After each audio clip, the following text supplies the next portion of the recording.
টি-20 বিশ্বকাপে ভারতের বিপক্ষে ম্যাচ বয়কটের ঘোষণা দিয়েছে পাকিস্তান। বিষয়টি তারা সামাজিক যোগাযোগ মাধ্যমে জানালেও এখন পর্যন্ত আইসিসিকে আনুষ্ঠানিকভাবে কিছুই জানানো হয়নি। পাকিস্তানের এই অবস্থান নিয়ে ইতিমধ্যে ভারতীয় ক্রিকেট অঙ্গনে আলোচনা সমালোচনা শুরু হয়েছে, আর সেখানে নিজের চেনা ভঙ্গিতে খোঁচা দিয়ে বসলেন ভারতের ব্যাটিং কিংবদন্তি সুনীল গাভাস্কার। সাবেক ভারতীয় অধিনায়কের মতে চাপের মুখে পড়লে সিদ্ধান্ত বদলানো পাকিস্তান ক্রিকেটের নতুন কিছু নয়। তিনি মনে করেন ভারত ম্যাচ বয়কটের ঘোষণাও শেষ পর্যন্ত টিকবে না। ইন্ডিয়া টুডে গ্রুপের চ্যানেল আজ তাকে এই কথা বলতে গিয়ে গাভাস্কার বলেন, আগামী 4-5 দিনের মধ্যেই পরিস্থিতি বদলাতে পারে।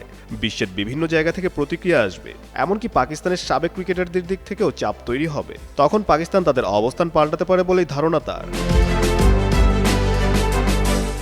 গাভাস্কার আরও বলেন, পাকিস্তানি ক্রিকেটারদের অবসর নেওয়া আর কয়েকদিনের মধ্যে সেই অবসর ভেঙে ফেলার ঘটনা তো সবারই জানা।